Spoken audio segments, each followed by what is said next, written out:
Welcome to the AirCon Vault. Here you can find recordings of the live streams from the Airwiggles audio conference. These are made free thanks to our sponsors: A Sound Effect, Aftertouch Audio, Boom Library, Fmod, Game Audio Learning, Game SoundCon, Kilohertz, Rev Rooms, Soundcuts, Strata from Audiokinetic, and Airwiggles, the online home for audio people. We hope you enjoyed the video. Hello everyone. Welcome. So we will kick off this panel now. I think we've given it 2.5 minutes, it's a reasonable time. My name is Lewis. I am going to be the host for this talk today, which is finding your first job in game audio. We've got 3 fantastic guests here who are going to tell us a little bit about their experiences, their techniques, and their kind of advice as to how to find your first job within the game audio industry. We do have a live Q&A as well, which is at the bottom of the screen, which is a small question mark with a speech bubble if it's your first time here. You can type your questions in there, and this is going to be more of a fluid talk. So if any questions pop up and they're relevant, I'll pop them up on screen. We can have a good discussion about that. Aside from that, send gifts, send memes in the chat. I'll have a good time. Lovely stuff. So really straightforward question. Who are you and where do you work? Rose, do you want to take this one for us? Sure. Yeah, my name is Rose Evans and I work for Studio Gobo in Brighton, and I've been at the job for just over a year now. And before that, I was a electronic music production student in Brighton as well. Yeah, I'll pass over to the next person. Awesome. Yeah, Darius, do you want to take it from here? Yeah. Hi, my name is Darius. I was previously with House of Howl Studios and currently available. But I also have worked with around GDC with CarouselCon. If you've seen me there, I've done that. I've also am a part of the Game Audio Diversity Alliance as well. And currently I am working with some small projects with Home Team Game Dev, just kind of helping out with that there. But yeah, that's a little bit about me. Amazing. Thank you so much. And Solène, tell us a little bit about yourself. Hello everyone, I'm Solène Falk. This is actually a career switch for me. I used to work in European project management for a few years, and about 3 years ago I started making the switch towards game audio, and I've been working freelance full-time since September 2024, and before that I did an internship at Ubisoft NC for 6 months, and that's it. Freelance right now. Yeah. Amazing stuff. Amazing. Just touching on where you did your internship and everything, how did you kind of apply for that and kind of find that role to kind of get you into this industry? There was actually a posting, like a really fairly regular job posting for the internship, and we were encouraged. I was doing a 1-year program with a school, a French school at the time, in sound design for video games, so we were encouraged to apply, which I did, and I was really thinking this is a good opportunity to update my CV. There's no way it's going to work ever. And then for some reason I got like an interview and then another interview, and at each point I was like, what the fuck? And then I got the internship, so yeah. Amazing stuff. Darius, you mentioned you were previously working at House of Howl. How did you kind of find that work? Was there a particular route that you took for that, or? Yeah, so actually, it actually took me a bit to get that position, but it was just from networking and from being involved in the game audio community, by doing like game jams, collaborating with different people to do different game audio challenges and redesign challenges, and eventually a good friend of mine who was also my, I guess, partner in crime at House of Howl, Amanda Laverne, was like, hey, I have this opportunity, at my studio, and, not to tell her all her business, but, she needed to leave for a bit. And she's like, I would love to have you come on so you can fill in while I'm away. And yeah, so that's kind of how it happened. It was a wonderful experience and I'm very thankful for her. But yeah, pretty much networking and reaching out and being involved with the community as much as I could, with my schedule. Awesome. Love that. Rose? How about you? Yeah, so I was at uni and I did a module which was kind of like a WISE 101 type thing, and became a little bit obsessed with the idea of making my own demo for a game. So I started picking up Unity and Blender and doing loads of crazy stuff, and then networking with game dev people because I didn't know anything about games. I was just in music and originally wanted to do pop production, which is completely different, and then ended up kind of, I guess, being inspired by Lewis's kind of drive to socialize and network within the community, and ended up meeting Ben that I work with now at a panel that's kind of like this but in person, and went for a drink, and then ended up meeting my team and going for an interview, and that's kind of how I ended up in the job a couple of weeks out of uni and just feeling a bit like an imposter and a child. I still feel like a baby, but yeah, that's how I ended up here. We all do, don't worry. I get it every day. I had it literally today. But that's by the by. Awesome. So there's quite a lot of networking going on there. How long were you like looking for this other opportunity? Like you said, since you came out of university, right? Yeah, so the end of my third year, so like October, I had a WISE module, which was the first kind of game dev focused thing I'd done at music uni. And then in January, I started this investigation, which essentially became my dissertation, which was, how much in 3 months can I understand about the games industry? And it wasn't necessarily a investigation to get a job. I didn't feel qualified to get the job. I just really wanted to know what it was all about and upskill and create a website. And a lot of it was portfolio driven and going to events and doing limit break mentorship stuff and making connections. So yeah. Awesome, thank you for that. Darius, what about you? How long were you kind of searching for the role? Were you actively searching prior to that? Yeah, it was a very long journey. Just to be honest, I graduated around 2019, so that's when I first started looking for work in the game audio industry. Between there, I was doing a lot of redesigns. I know that the first group I ever joined for game audio was a cautious group, and obviously meeting those people and networking with those folks and getting different insights and different techniques. I was very self-taught when I first started sound design, but I had the wonderful opportunity to get a scholarship from the Game Audio Diversity Alliance, where I had a wonderful mentor and went through the wonderful School of Video Game Audio courses, which are really wonderful.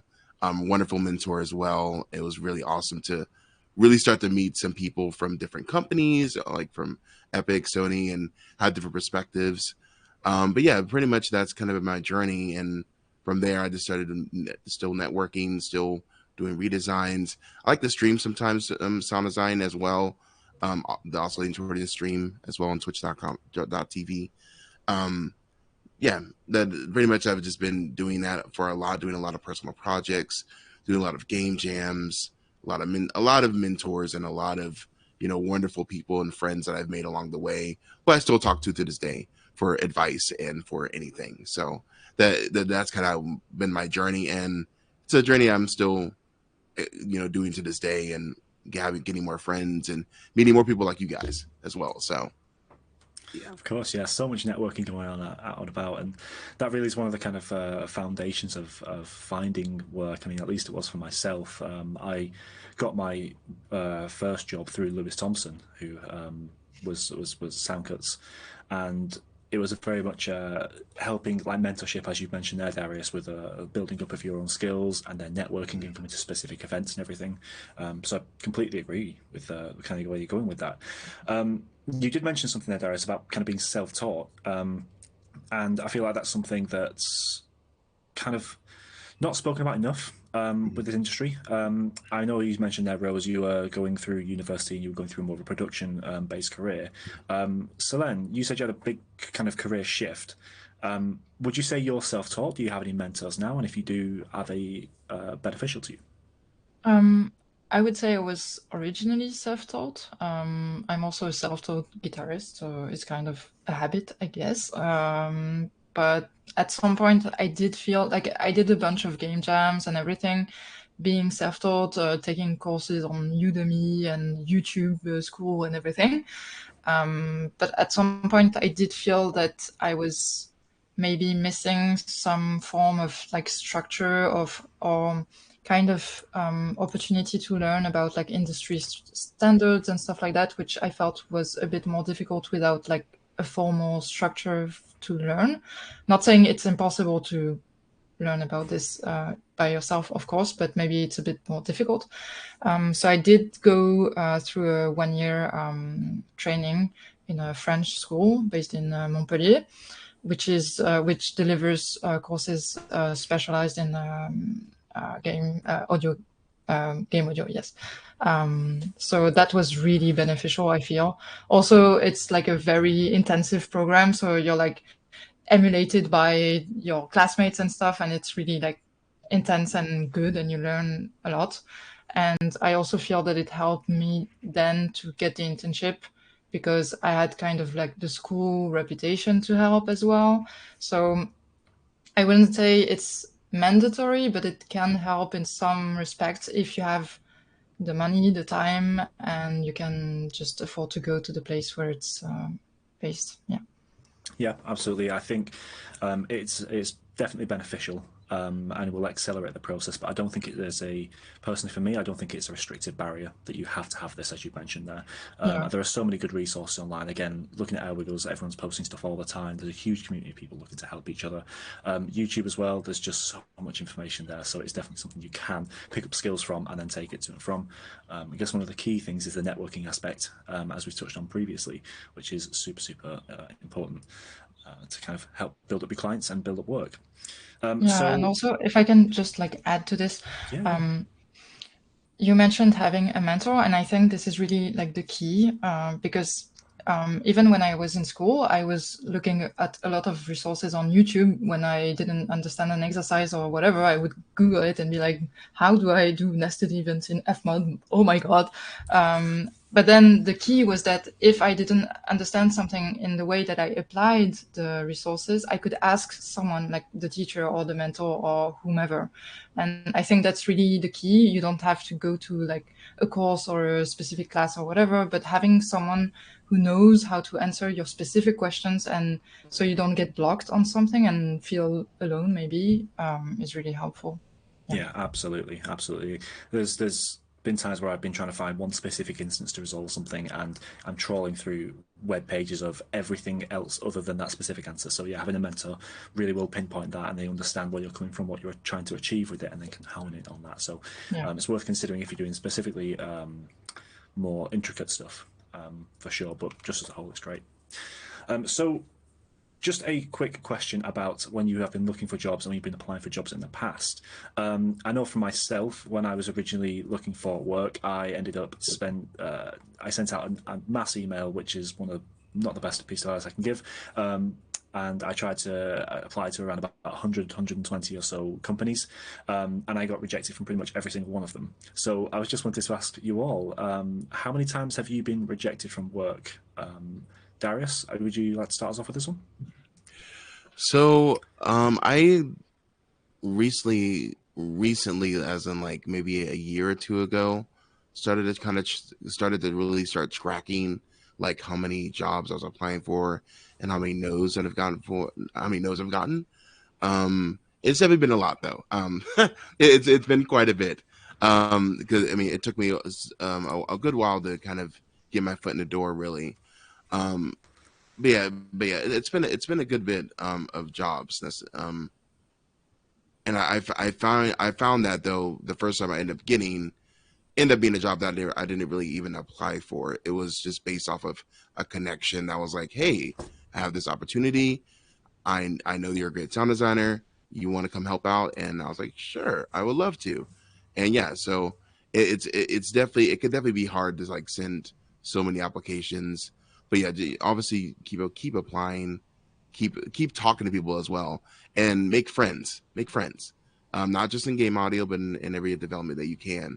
And it truly does help when you can be able to talk to different people and really start to kind of get their perspective about what you're working on, or even different jobs that might be available. So yeah, it's been quite a bit, and more to come. Yeah, it's inevitable. I think no matter where you are in this industry, you're always going to get told no at some point. So that's completely normal, which is why I'm asking the question in the first place, just to let people know if they are looking for work, don't be disheartened by being turned down. It's just a part of the process. Just learning how you deal with that and how you can improve from that is one of the key features for this. Rose, have you any insight on this? Yeah, so I suppose through my uni investigation, which was essentially what is game development all about, I did a lot of research into how I would conduct myself in interviews and looking at Sound Lister and looking at job applications. But yeah, my opportunity came from an in-person event. So I guess I can't stress enough how good it is to show your face places, and I showed my face a lot at like kind of local Brighton audio drinks and done networking through just being present. And I met Ben, and we were talking about it this morning. He kind of took me in to meet my boss for the interview, but most of our connection came from just bonding over him kind of being originally a drum and bass producer, and I wanted to do electronic music, and we were talking about me being into Max MSP at the time and wanting to do geeky stuff with audio, and we just connected on what plugins we used, and that was kind of part of it. And he saw that I was building a portfolio and trying out making a demo, and I guess I can't stress enough how important it is to be proactive and just have the excitement and curiosity for knowledge and show it to people in person. But yeah, it was a not so typical sort of clinical job application process. It was more like, let's get a drink and hang out. Awesome. Another kind of point on the networking side there. We are going to jump over to some questions. We just had a flood of questions come in. Thank you so much. You can keep them all coming in. We'll get to them as soon as we can. We have one which is from Anonymous, which I'm going to say towards the end because it's quite a good one in terms of kind of pivoting. But we will get to this one toward the end of it, which is coming from a sound editor. However, the first one we're going to look at is Tyrell has asked a question. As a beginner, how soon is too soon when reaching out to mentors? Would anyone like to take this question? If not, I can kick us off. Oh, yeah. Let's go Rose first, then we'll jump over to Darius. I would say never too soon. I knew nothing. I mean, to be fair, the first thing I did was pretty bad, and I suppose it was kind of cold emailing people, but it wasn't coming from a place of like, I want a job. It was like, I know nothing about games. Please help me with audio. And just give me pointers of like websites to look at, and like eventually got pointed at Air Wiggles. But yeah, I think I originally sent out some linear design stuff to mentors through, I think it's Game Audio Learning. There's like a mentor page, and that was my first kind of spring point where I was like sending off my work and being like, hey, just like a couple mix pointers or just anything from you, just your experience in the industry would be great. So I'd just say, tell them you know nothing, and it just doesn't matter. Get a mentor as soon as possible. Yeah, absolutely agree. Darius, anything to add to that? Yeah, I was going to say that it's definitely, there's never really a too soon moment to get a mentor. But also just keep in mind that, you know, I feel like in the game audio community, many of us are wonderful friends.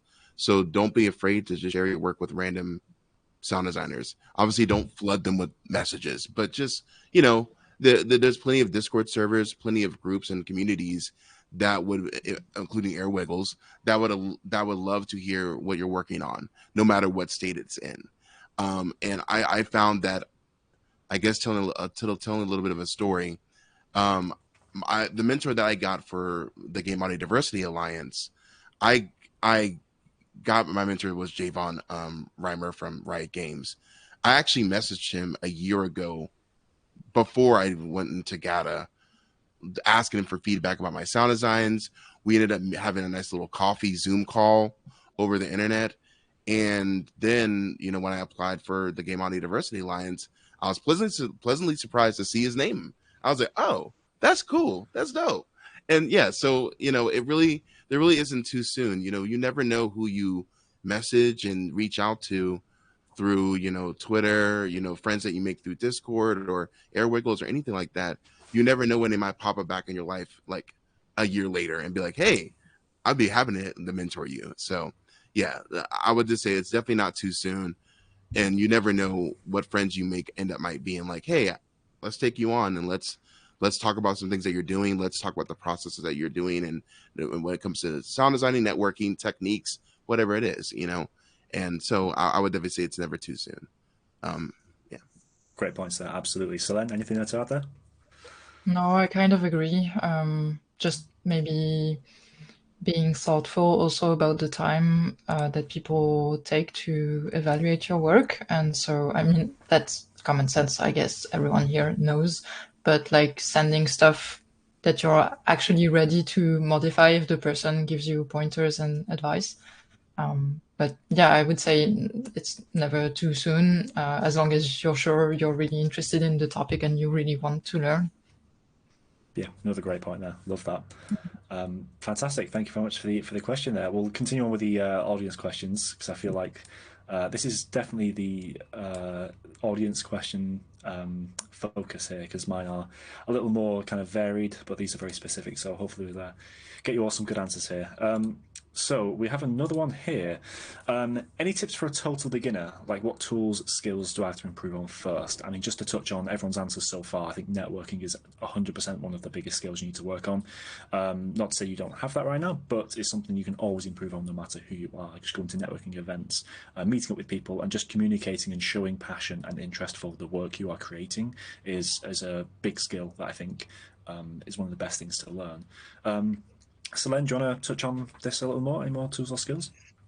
Maybe this is counterintuitive, but I wouldn't say that the first, I mean, obviously you have to work on your skills and making audio and sound design or music or whatever it is that you want to do.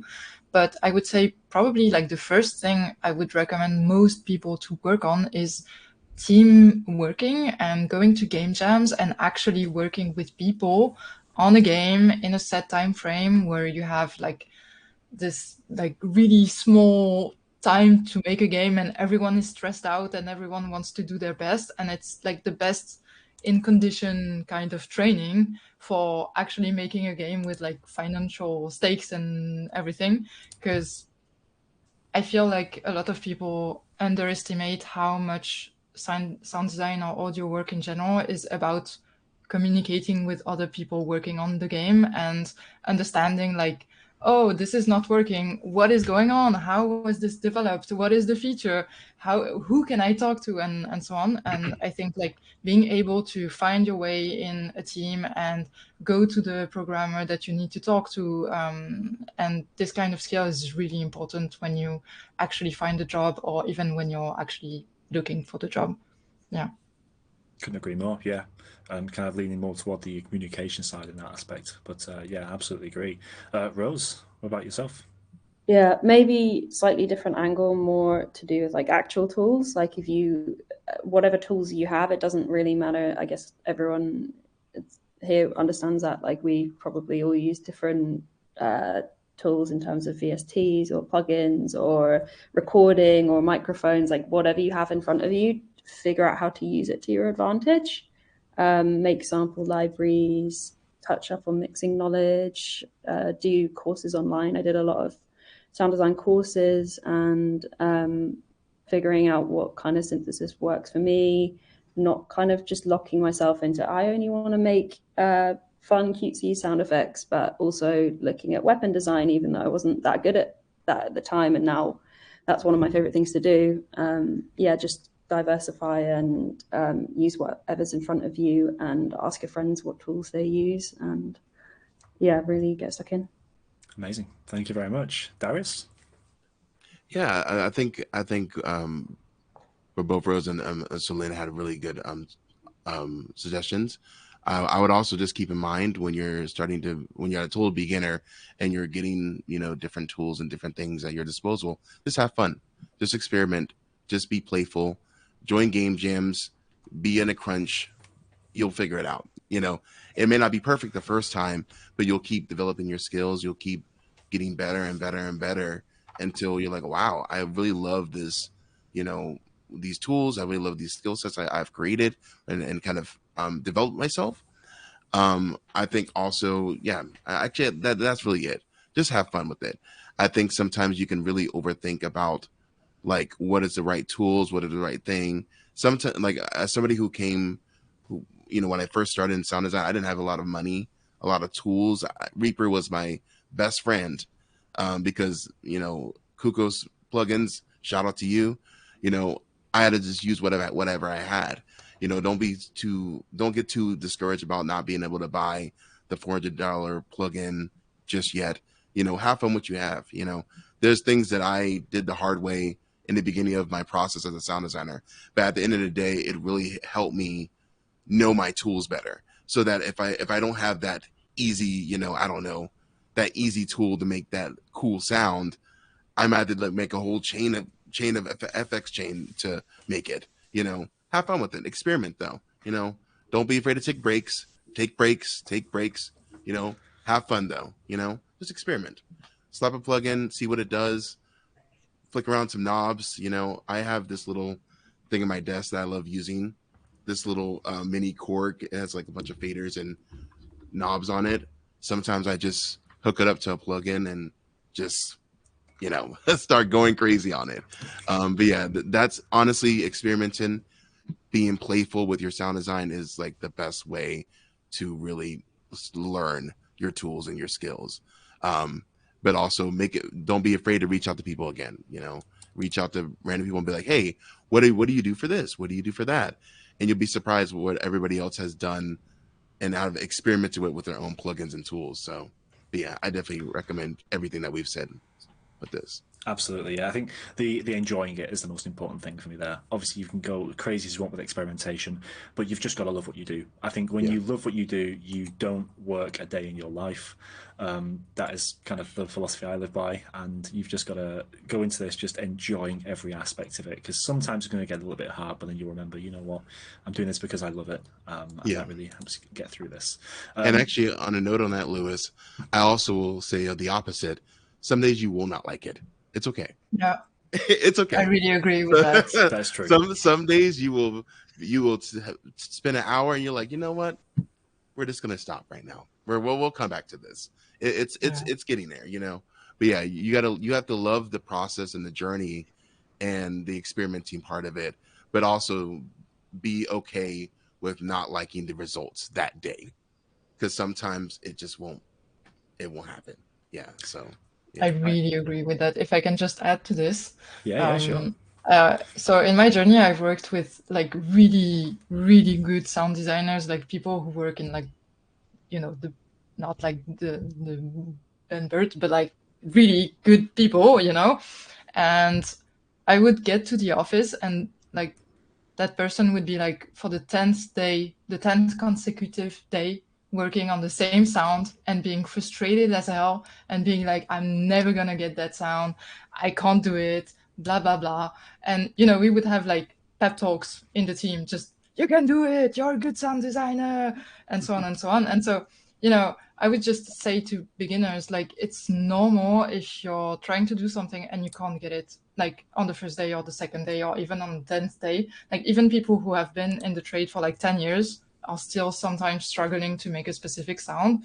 So it's normal. It's part of the journey. Sometimes you're going to hate what you're doing. Sometimes you're going to do footsteps for a whole day and like want to bang your head on the wall. And sometimes you're going to like just find the right sound for the right thing. And in 1 second, it's going to be done. And you're like, I'm a genius. And, you're still the same person and it's still the same job. So. Amazing. Thank you so much. I'm just like, we've got enough time. We'll do a couple of more of these. So I'll spell out another one for you. This is more for you, Solène, for the freelancing aspects. Of course, Darius and Rose, feel free to chime in with thoughts here. How do you connect with new potential clients? Do you find more success with direct online outreach with social media, or do you find it better at game jams or game dev events or something similar? Honestly, it's been a mixed bunch. I would say that the most clients I found were through like real in-person meetings. Like for example, in Strasbourg, we have indie game nights where like local developers like once a month or once every 2 months come to present their projects. And it's a really great opportunity because you meet the people and then you're like, I've noticed you don't have audio in your game. Would you like someone to come and make audio for your game? And in general, they're like, oh, that's a good idea. I haven't thought of that. So that's one way. Other than that, honestly, friends' recommendations are huge. Like some of the biggest stuff I've worked on so far has been through, like, for example, someone I met at a game jam recommended me to work on like the game they are working on, and so I've become a sound designer on this. And other than that, some people I found on Twitter. I'm also on Upwork, which is a freelancing platform, a bit like Fiverr. So I found some clients like this as well. But honestly, like, again, knowing people and being friends with people, just being friendly in general, like meeting people and being like honestly interested about what they're working on and not being only like, give me a job, really helps, I would say. Yeah. Awesome, thank you so much. Rose, do you have anything to add to that with your research into game audio? Is there anything that you want to add onto this? I guess I'd probably the least qualified to answer this kind of stuff. I guess when I was doing music, I was kind of freelancing, doing some remixing work that was commissioned and trying to get out there musically. And I found that really hard because a lot of that was to do with social media and marketing. And like, I'm completely a behind the scenes person.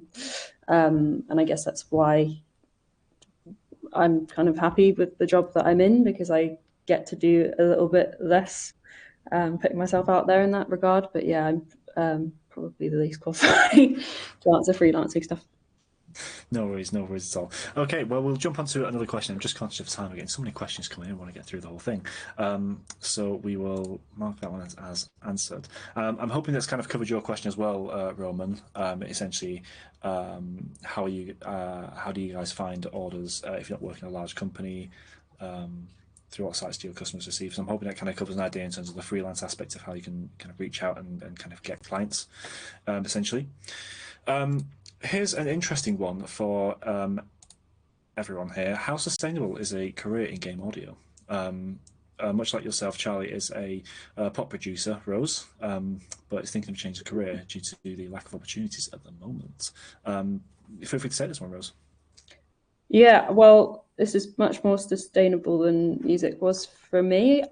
But I didn't also get to kind of fully carry out that pipeline. I was kind of in conversation in my third year with connecting with vocal artists in London at a studio, and also doing sync stuff for ads and TV. That was kind of where my interest was lying at the time.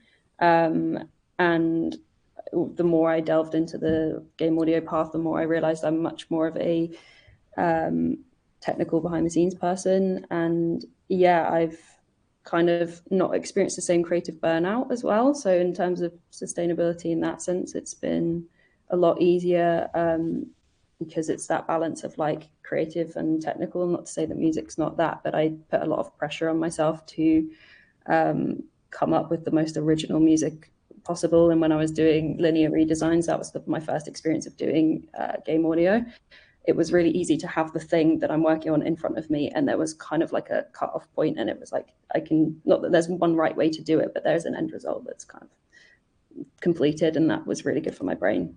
But yeah, it's been sustainable to have this job and kind of set up a life in Brighton, which I didn't expect. And yeah, all of my friends are like my family, and yeah, I've really found a lot of stability in this industry. Love that, love that. Darius, have you anything to add to that, whether it is about the sustainability or if it's a kind of career changes or anything like that? I don't. This might sound like this might be a weird response, but I don't really know, and I think it's just because I just recently had my first gig in game audio, and that was after about 5 years, right? But however, what I will say though is that there still is a lot of different opportunities. It's just not as from what I've noticed from over the years when I first got out of college. Audio, like game audio jobs used to be posted everywhere. Like you wouldn't have any trouble finding them. I think now there's definitely more networking that is involved. There's definitely more relationship building that is involved in that now. So I think it is still sustainable, truthfully. I just think we have to do it a different way now to get the work and get the jobs, and if that makes sense. I think that it's drastically different from 2019. In 2019, I could go to LinkedIn and look up sound designer, and there'll be an application somewhere. We're really not in that mode right now. A lot of companies, people, indie developers are having to save money, having to kind of, reel back how many applications and how many people they hire. So we're having to make those really close relationships with people and kind of getting work from that. So if you're really good at doing that there, I think it is sustainable. I think it can really be a wonderful career path. I think it's just something to consider there.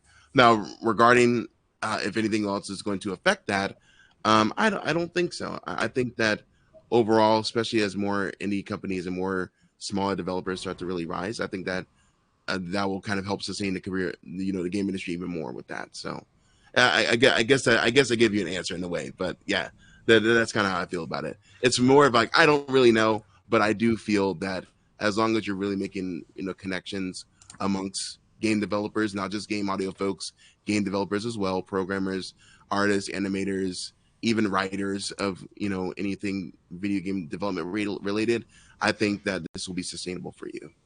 Yeah. Fantastic. Can I also add something to that? Check. Yeah, absolutely.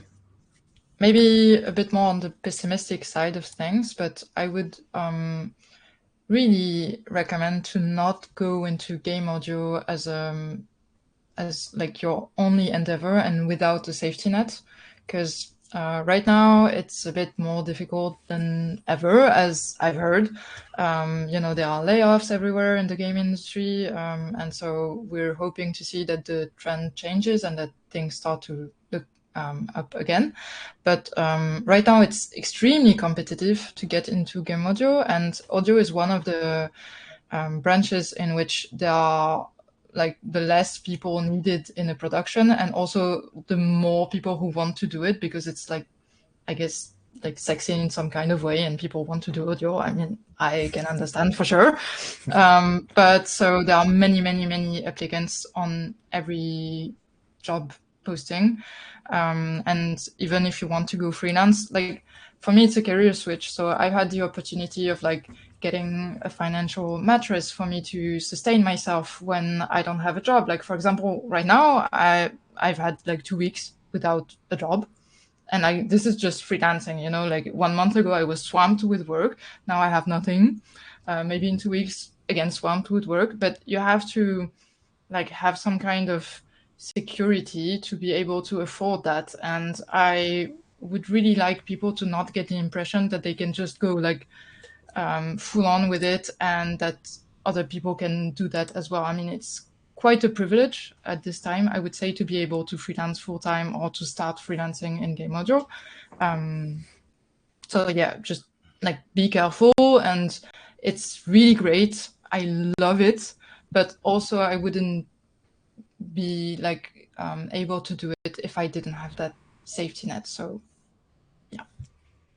Awesome. Yeah, thank you so much for that. I think it's a very valid concern, especially with all the layoffs and everything that's been going on, just to kind of branch out and have your finger in as many pies, as the saying goes. But yeah, great question there, Charlie. Thank you very much. Lovely stuff. Okay. Are you guys happy reading off some of the questions from the public? Is that kind of the good vibes? Yeah. I just don't want to dismiss the audience for asking some great questions. I'm just hoping we're going to have enough time to cover them all. So let's have a look at the next one here. So we've got, let's spotlight this one from Will. What are some of the biggest quality bars that you've learned to aim for when it comes to your portfolio work or your CV that you feel have made the biggest difference? Anything from specifics in frequency, content, loudness, or sound choice to developing your creative process. So for me, I feel like just in terms of work, sorry, my cat is playing with the microphone if there's some sounds coming through. So for me, at least, having a quality bar, I think, is a good thing to have just throughout your kind of whole work not just portfolio, but just work career, because you kind of can get stuck into a hole of time versus quality, and you can spend weeks perfecting a particular clip.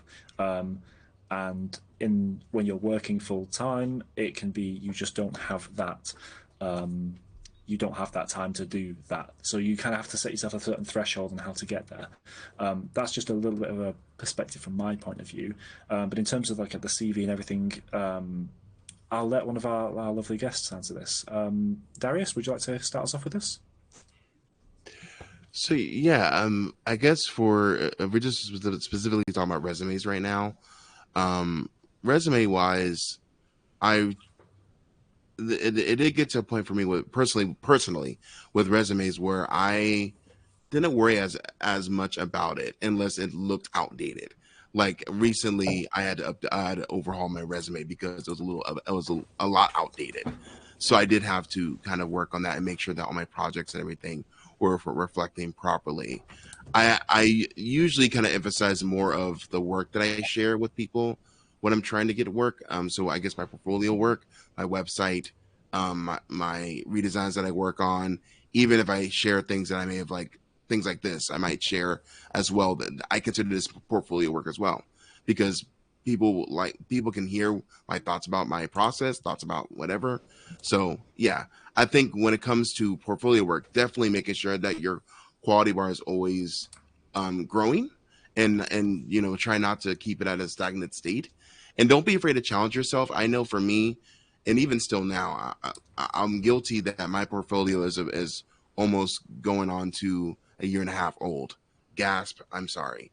But truthfully, I care about the quality of the work that I share with. So I'm very careful of my portfolio, but I also have to be very careful about taking too much time, like Lewis said. I'm actually one of the worst people about it. Like I will grind night and day, trying to make that perfect sound. But sometimes you just have to be like, you know what, let's just release it and let's just move on. There's a better clip out there. There's a better you've learned all that you could have learned from this redesign or from whatever you're working on. Let's move on to something else. Let's challenge ourselves to something new, and let's use some of those techniques that we got from the last redesign, portfolio work, game jam, whatever you've done, and let's apply it to this new thing. So I guess really, making sure the quality bar is always going for the next thing, but also knowing when to say, this is enough. I've learned everything I could have learned from this. Maybe I need to start from scratch, even if it doesn't sound that great. There's some things that I know that don't sound great on my own stuff, but I had to move on from it and be like, okay, let's find another clip later. Let's focus on something else. Let's bring some of these skills to the next project, if that makes sense. I hope that kind of answered the question there. But yeah, I guess, the way to really make sure that you're always aiming for a better quality is to ensure that you're always knowing when you got all that you could have gotten out of working on that project or that redesign or that game jam, if that makes sense. But yeah. Yeah, absolutely agree. I think Rose can probably attest to this as well. But when you're making music, you're always chasing that perfect track. There's just that I'm going to add that one bit of attenuation, not attenuation, automation here. I'm just going to add this one drop. It's going to be great. Honestly, and then you keep going on, and then 6 months have gone by and the track is the same. But Rose, what about yourself? Are there any particular bars or standards that you've tried to hit with your portfolio work or CV? I think when I initially made my portfolio, like my show reel, if I'm gonna go specifics, I picked out. It was quite obvious that I was picking out clips that would show I'm well rounded in terms of what I want to do sound design wise and the games I like, but kind of leaning stylized. But the first bit of feedback I got was you are quite obvious. I think it was like a Mortal Kombat fatality clip. And it was quite obvious that I just wanted to smack people in the face with the synthesis and the impacts. And the first bit of feedback was, I don't think you've really thought about the ambience because it's dead quiet. And thinking about the full picture and not just trying to impress people with what you think you're good at, but kind of making sure every single clip is to the best quality that you can, even in the things that you don't really care about. Necessarily, and now I really care about ambience, and that's part of the job. But I guess also something I've learned from being at Gobo, especially and working with Ben, is get all of your content in a folder and look at your waveform. Have you got gaps before you're transient, or is there content that's overflowing? Are you being intentional with your storytelling? Are you doing as much as you can with timing and spacing within like 3 seconds of design. And just being, because I think at the time that I was making my portfolio, I was a student. So you just kind of, and it's a great thing, you just throw things at the wall and you're like, that sounds cool. But you're not really thinking about the how intentional your sound design is and the mix and definitely loudness. That was something I struggled with my portfolio. I don't think I had a consistent loudness level. It was kind of dipping up and down, and it didn't sound it didn't sound as clean as it would have if I tackled it now. And I probably should add to that show reel, because I'm in the same boat as Darius, really, where I'm like, oh, I haven't looked at that in a long time. Mine's exactly the same. I think it's like 5 years out of date now. So looking back, I'm like, oh no, this is not good. Solène, anything to add on to this? I would say a bit in line with what Rose said. It's good to be intentional, I guess. So I would say to think about if you're doing, for example, a redesign, if your goal is to like be as realistic as possible, or is your goal to show that you're a game sound designer, for example? Because if you're doing it in like with the purpose of showing that you are a good game sound designer, maybe you will want to emphasize certain aspects over others, and really showing that you understand like the impact of audio feedback and like what people should hear and what people shouldn't hear and how they should hear it and when. And so it's not necessarily a question of like fitting exactly to the picture that you're redesigning to, but of like more like conveying a message that you understand the needs of the gameplay and how audio plays into that. Yeah, that's a fantastic answer. I think there was a talk, I can't remember which one it is off the top of my head, but essentially it was a question which was very similar, and it was about kind of building a show reel, but also targeting specific studios that would work in a particular way. So if you were looking at an FPS studio, you'd be targeting sending clips of this particular style, which kind of leads into that point there. Thank you so much, Solène. I really appreciate it. Lovely. We'll answer one more question from the audience, and then we'll jump back onto some of the more specific finding your first job in game audio questions, and then we'll jump back into them if that sounds okay with everyone. So I think this is a great question from Chris. Best advice for networking for someone who is petrified of networking in person. I've met a few people that have really come out of their shell and forced themselves to go out into networking events before. From my experience, I'm quite extroverted, so it doesn't bother me too much. Bless you, Darius. So it doesn't bother me too much, but I have spoken to people that are a little more secluded, and more often than not, it's just the fear of the unknown with it. When you are out there, the community is super, super lovely. Like, everyone is so, so happy, in my experience, and will always give you time to talk to them and just discuss things with you. However, it is of course different for everyone. Is there any advice that you would give to them, Darius? Yeah, I think for this one, I know for me, because I'm located in Atlanta, Georgia, in the United States, a lot of things happen at least for game audio, and obviously there's other game developer like meetups here in Atlanta, but most of the ones that I see online that people talk about or share about all through Airwiggles, LinkedIn, whatever, they're outside of Atlanta. They're in Seattle, they're in LA, they're in Boston, they're in Vancouver, Canada, or overseas in UK as well. What I would say is that don't be afraid to start doing online, maybe networking first. Start slow. Don't be afraid to just comment on someone's post and say, hey, I really like that redesign. Hey, I love this art. Hey, I love this animation. That right there is the simplest way to network, because you never know who says, oh, I wonder who that person is, and clicks on your page and starts seeing what you've done as well. And I guess that's also another side of the coin. Make sure that you have, that you keep sharing your own things too, because you never know who you attract from in your pages. You never know who's always snooping, in your LinkedIn, if that makes sense. So yeah, obviously take it slow first. Meet people on social media, message out to them, don't spam them, and also give them time. I will say, if you decide to message some, big sound designer who's working for a AAA company and is pumping out games every week, I guess, don't expect a response from him in a week. It might take a month. Don't get too upset about it. Really take your time, and especially with in person, just be yourself. And also don't be afraid to talk to people who are locally around you, right? Don't be afraid. Don't aim for the big dogs all the time. Sometimes you need to talk to somebody who's your neighbor. You know what I mean? Don't be afraid to talk to the person that's like you and still in college or still just graduate out of college. I know that personally. When I graduated out of college, I had a good friend of mine, Cameron Dale. He's a sound designer as well, who we met each other at a global game jam site in Kennesaw State in Georgia, and we still chat. And we still chat to this day. We used to do sound design challenges with each other. We used to do all kind of things with each other to improve our skills as a sound designer.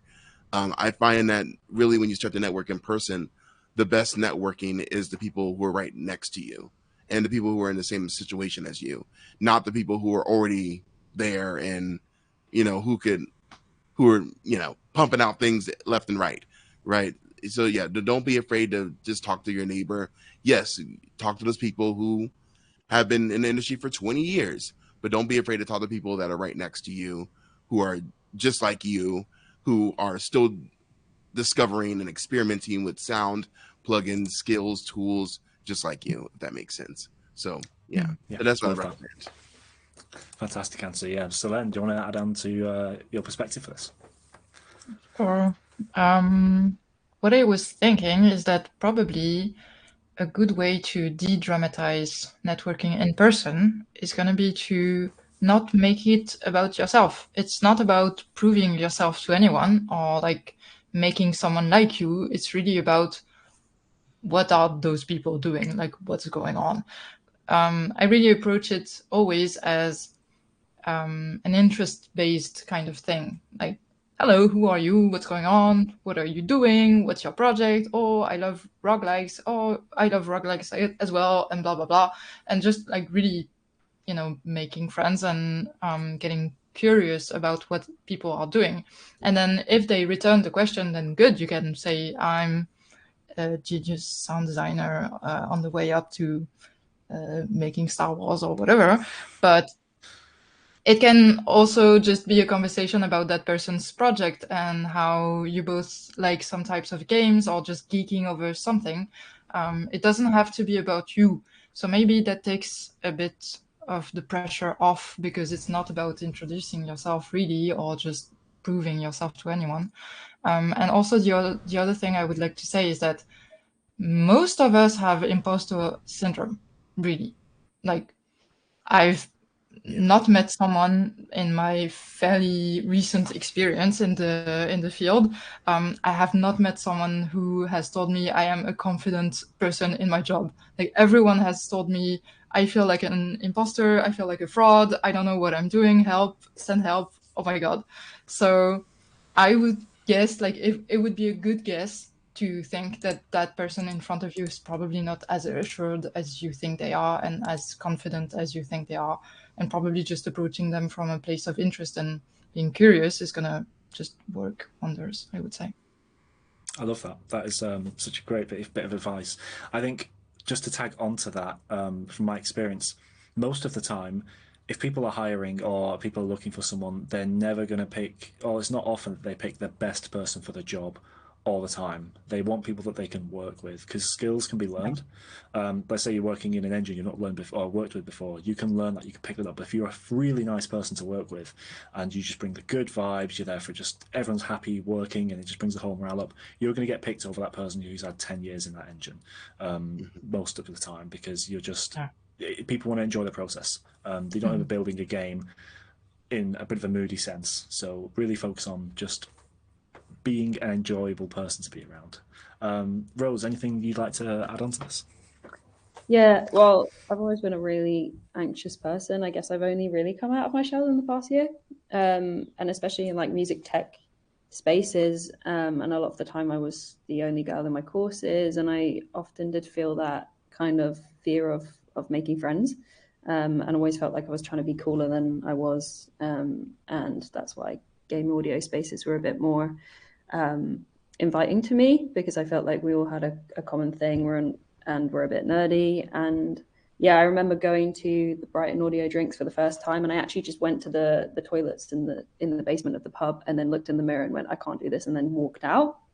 And then ended up going maybe 3 weeks later, after I felt a bit more confident within myself and made friends, and didn't talk really a lot about game audio. I just wanted to overshare and be embarrassing, be myself, and make friends through not just talking about, hey, I want a job in this, or I want to talk about audio. Sometimes people just go to those events and they want to catch up and make friends, and start there maybe, and then lead into, what are you passionate about, talk about your job, ask questions, and yeah, just be yourself, and don't be afraid to know nothing. And it's actually probably more, it's less threatening, and it's quite endearing, I guess, if you are just curious.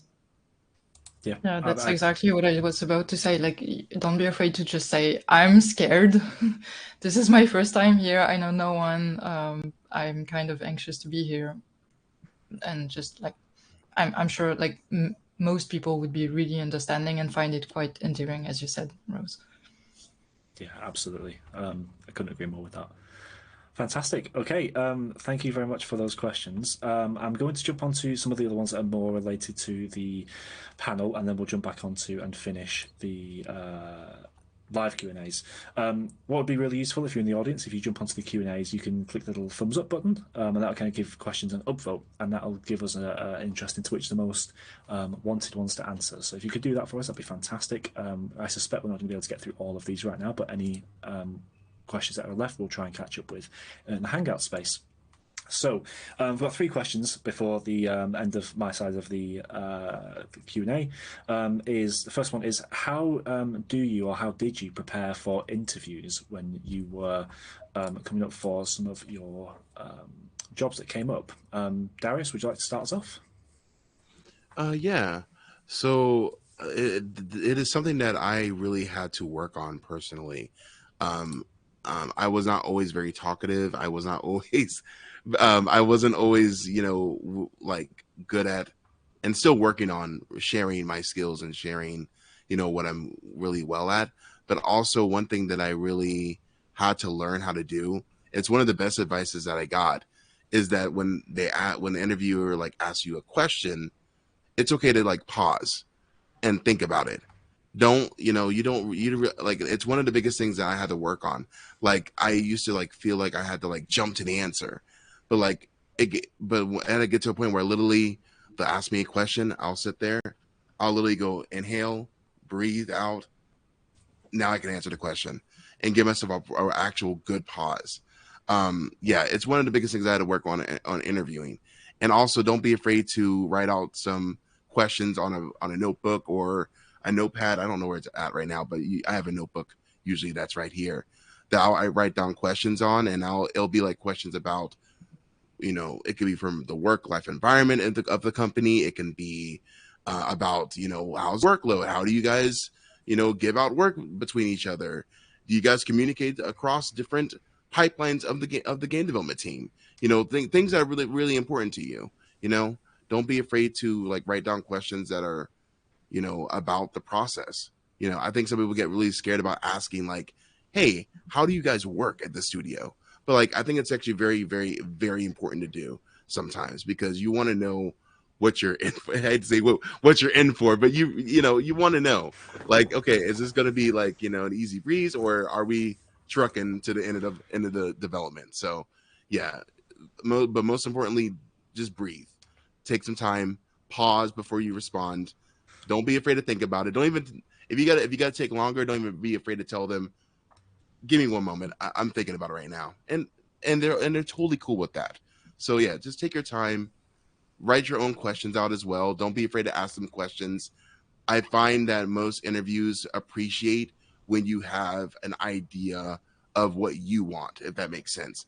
They want to know that you also know what you want, because they know what they want, but they want to know, do you know what you want out of your job and out of your position too? So anyways, yeah. Awesome. I can tell immediately from having this Q&A with you, you're still actively practicing that take a minute, think of a composed answer first, and it shows. It's a for a professional way to look at it. So awesome. There was also a talk that happened this week with Alexander Horowitz about nailing the interview as well. It'd be great little chat to pop on there if one of the mods can pop it in chat so other people can have a look later. Some great tips in there too. Rose, what about you? Have you got any advice on how you would prepare for an interview, or tips that you can give for other people that are going to be preparing for interviews? Yeah, I mean, I strongly agree with Darius on that. I think that there's a side to it that's like you get asked a question and you could say, I don't know the exact answer to that, but here's the thing that I think means a similar thing to me. And once you get rolling, like your sparks will fly and you'll get really into it. I think I went into my I guess my first interview was almost the in-person meeting with Ben, and then had a video call with my boss now. And I knew kind of who he was, and Ben had said he's like a technical wizard. He loves synthesis, and he's really, really big on coding and implementation. And that's what I really wanted to do with my career. I knew at that point. So I really focused on that with the questions that I was asking him. I was like, what within me also do you think is the most intriguing thing? Asking him about future of game audio and tech that he's interested in, and just engaging on a level that we could both relate to. That would be my advice. Maybe look into who's interviewing you a little bit. Amazing. Thank you, Rose. Solène? I would say if it's like a formal interview, if it's like for a big company like Ubisoft, for example, or like Riot Games or whatever, it's probably gonna be slightly formal. So what I do is that I like to, I'm a bit type A when it comes to interviews. So I generally go on YouTube, find a video by like Harvard, whatever. What are the top interview questions? I prepare like answers for everything. So that's like the human resource kind of way, like the classic type of question, like what's your weakest point or whatever. But then you also have like questions about the actual job. And I would say a big advice on this is do not pretend to know stuff you don't know. It's perfectly fine to say, I'm not sure, or I don't know about the specific point, but like Rose said, I know about something else. But if someone asks you, like, for example, a really specific question about whys and you don't know the answer, don't pretend, because they know it's the job. And it's like a big show of character if you're like trying to fumble about stuff and like come up with stuff that you don't know. And my last advice would be, this is your time to stalk people. Like, if there's a time to stalk people, it's now. So if you know the names of the people you're going to interview with, stalk them. Just like, for example, I went and saw like what the people had worked on. I saw that one of them had worked on Rayman, and I loved Rayman, so I could like engage on that during the interview. And even if you don't know the names of the people, just look at who's working there, who's the most likely to interview you. Try to like get info on the company, what they're working on, what are their processes, like you said, Darius. And so it also fuels your questions that you can ask after, because as you go through their website, for example, you're going to have questions like naturally come to you. So it sounds a bit more organic as well when it comes up, I would say. Yeah. Awesome. Just a quick one on that. Did you prepare every answer for the this Q&A today? No, Okay, kind good. of, a bit. Not all of them, but a bit, yeah. Oh, amazing. Lovely. And we're just going to skip to the last question here. We're going to miss the penultimate one, because I think this is probably more important considering the times that we have in a minute. But what advice would you give your past self who is looking for work now? If you could speak to yourself back when you're at the start of your journey, what would you say to the people that are looking for work now? Rose, would you like to start us off with this one? Yeah, I would probably say every project that you work on is going to look different. I put a lot of focus initially on like, I have to know this skill, I have to have this certification, I thought there was one way to do it. And as it unfolded and investigation broadened, I was like, there is not one thing that makes you a good sound designer, nor is there one thing that makes you a good musician either. And yeah, I would say maybe it's hard because I think I've gained a lot of knowledge specifically through being in the job that I couldn't translate to being a student and being able to learn that stuff, because it is kind of just experience based, and that is the annoying thing about this whole conversation is getting your foot in the door really does give you access to a completely different world. But the important thing is that you are well-rounded and actually maybe a little bit less specific in your learning, and don't put pressure on yourself to have everything under your belt. Just it's your time to experiment and have fun with what you're doing, and that will translate to the people that are looking to hire you. If you're purely in it because of passion and again, you don't have to know everything. Love that. Absolutely love that. Solène, what about yourself? I really agree with that. It's really easy to put pressure on yourself and say, I have to get this WISE certification, this Reaper, I have to know every plugin on Earth and everything. And really, I would say that you don't need to do that, obviously. And maybe a good approach would be to just like really try your best on every project that you come across. Even if you don't have paid work for the moment, you can do game jams. There are lots of game jams, either in person or on itch.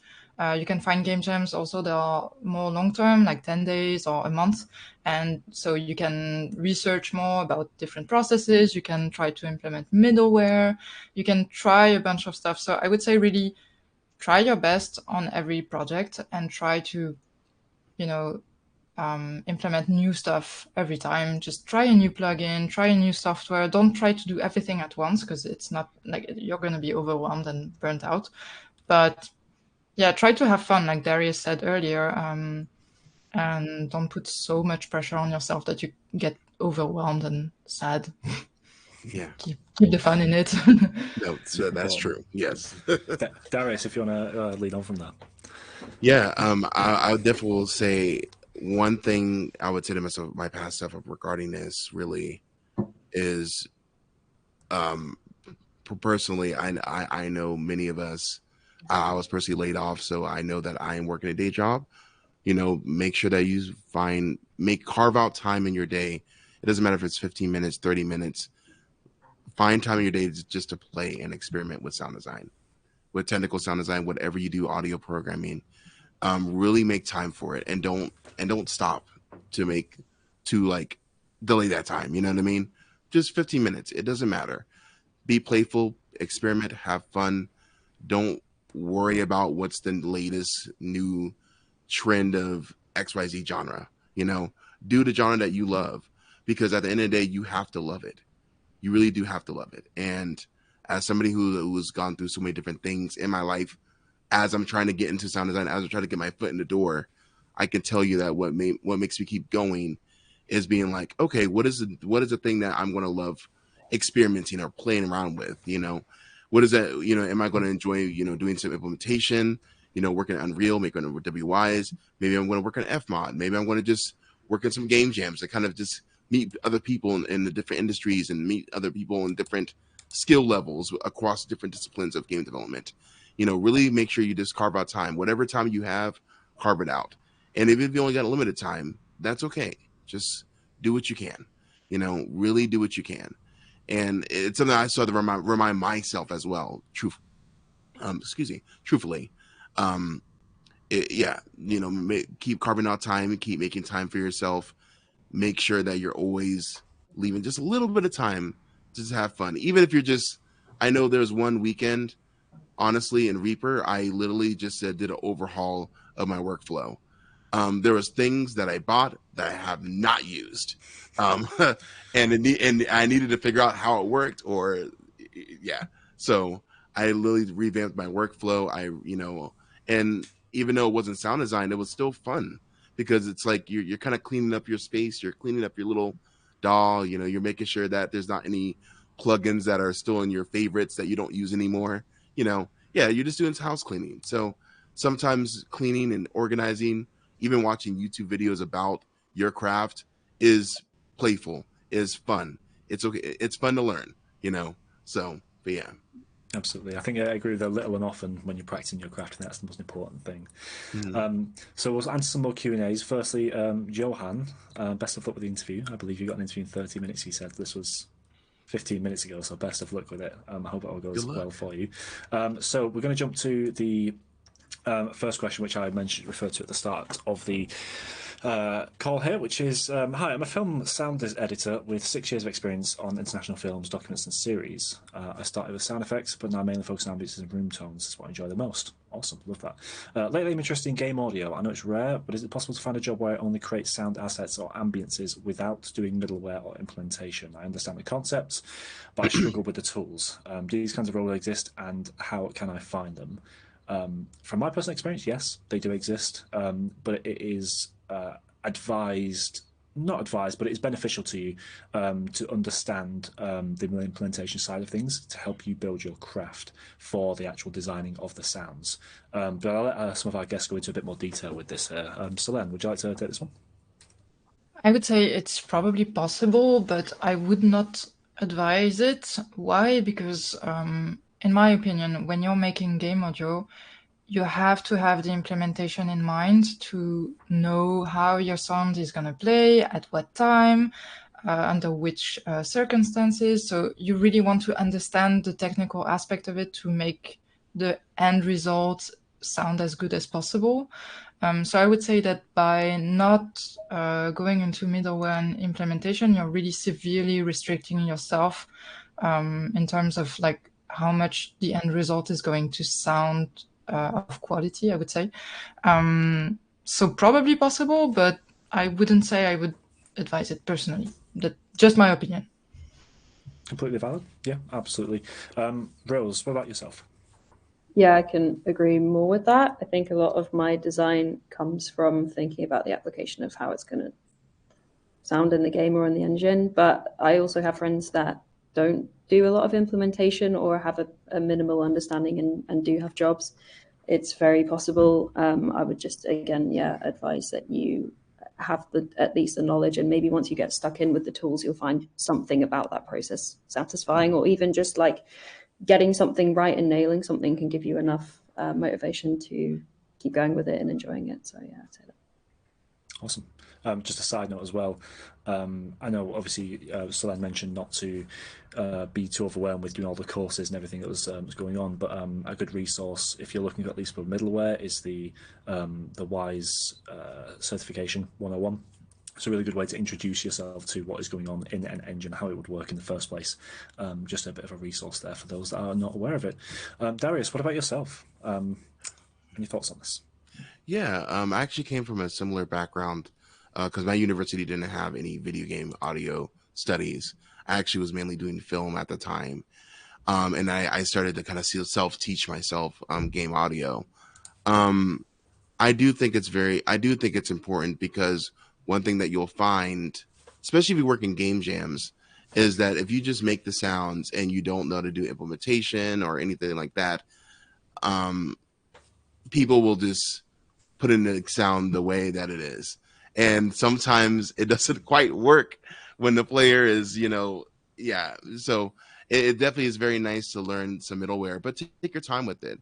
I know when I was self-teaching myself, the first big things I was learning how to do from, I think I was in Unreal and WWise, was how to do footsteps. And back then, that was a big boy task. Like it was was tough, but like it was a good basis though, because I started to learn about like the events, to learn about, I can do different states. I can actually do this totally different. And actually, a recent project I worked on it was about a couple months ago, maybe a year ago. I worked in Unreal. I was working on a Foley system, and I literally could not figure out what I was going to do. Like, I think I started the project, and then I threw away that project, opened up a new project, threw away that project, opened a new one, and then finally I made like a simplified version of it. And although it's not perfect, it allowed me to learn I know this is more talking about engines, but still, it allowed me to learn the aspect of that engine more because I was not afraid to experiment and throw away. I think when you're learning, these middlewares and implementation, don't be afraid to just accept that this is not good, and we're going to have to throw this away, and we're going to open up new projects. I know that I really utilize the WI certifications when I first was learning Wise, there was a lot of times where I would open that project, try it out, wasn't working. They said press spacebar and it'll play, and nothing played. I was like, yeah, we're starting over. We're throwing this project out, and we're clicking new. And I would literally start from the beginning. But it really allows you to kind of experiment, play, figure out what's going on too. And also, of course, check out FMod too. FMod's wonderful as well. Don't be afraid to do like simple implementation things. Footsteps. I know ambiences is another really easy thing to do in middlewares. So yeah, really, I would definitely learn some middlewares implementation because it really does give you more control of your sounds. And you want to make sure that the sounds that go into the game that are, a part of your audio team or yours are properly represented well in that game as well. And just knowing the middlewares and knowing about the implementation side of things really gives you more control of how the players interact with your sounds. We want them to be natural. We want them to feel natural to the player. So we want to make sure that we know like how they're going to interact with that sound, and it's not going to be an awkward bush trigger that, fades in and out every time you get out of the bush or something like that. But anyways, but yeah, I guess that's my advice. I would definitely take your time, learn some middleware, but don't stress out about it. Take a very baby steps at a time. Footsteps, ambiences, maybe a little trigger here and there. Take your time with it. It's okay. So yeah. Awesome advice. Yeah, absolutely. Well, thank you very much for all the questions and everything. I'm just conscious of the time here. I don't think we're going to be able to answer any of the questions. However, if you do want to ask these, you can either pop them in the Hangouts chat, the conference Hangouts, which is on the sidebar on Airwiggles. You can reach out to myself. I'm more than happy to answer questions. I'll pass it over to our guests to just do some closing thoughts. And if you want to shout out any socials, anything like that, feel free to do so. Solène, after you. If you guys want to ask me specifically some questions, feel free to shoot me a message either here on Airwiggles, or I have a website. It's just my name, solenefalk.com. So you can shoot me a message there as well. It's been lovely talking to you all and seeing all the questions, and I really wish everyone the best of luck in their endeavors. It's not easy, but it's really a rewarding career, I would say. So really best of luck and keep going. Thank you so much. Rose? Yeah, again, best of luck to everyone. Please reach out to me if you have any questions or just literally want to chat. roseevansaudio.com is my website, but just message me on Airwiggles or on LinkedIn. And yeah, honestly, getting the job was like my biggest dream come true, and it all came from a dark time in my life. So if you are struggling, whether it's mental health, I was really struggling with my OCD, and game audio was the thing that brought me out of that and saved me in a way. And now I'm much happier, and I found love and family here. So yeah, please just like keep going with it and don't give up. Amazing. Thank you. And Darius, finish it off. Yeah, I want to thank everybody for coming. I really appreciate having these talks. It's always nice to meet other sound designers, talk with you guys about everything sound design wise and our journeys as well. I really appreciate it. Everybody's feel free to reach out to me as well. I'll post my links in the chat here and also put it in the Hangouts too. But yeah, you can reach me on Blue Sky and also my website, dbgourdineaudio.com, or the Oscillating Toward of Sound.com. Feel free to reach out to me. I'd be more than happy to speak with you. I have a lot of different experiences I went through game audio, and still going through those experiences as well. And if you have any questions also about the Game Audio Diversity Alliance or any other different maybe Discord channels or online gaming audio communities that you might want to dive into, reach out to me with that. I know how it is to kind of live in a city where you can't really find the communities, but you need to like kind of get your foot in the door, or at least find some friends you can chat with to get some game audio or just do some game jams. Reach out to me. I have some resources that I can definitely kind of lend to you, and we can even chat in some other game audio discords and stuff like that. So, but yeah, was a pleasure speaking with you guys. Thank you so much, everyone. I am going to be clicking the end stream button here. You'll see a timer pop up on your screen. But thank you, everyone, for attending. Please stick around for the next few talks, especially for this week. I've got some incredible ones coming up. But yes, thank you all for coming. I'm going to click end stream as of now.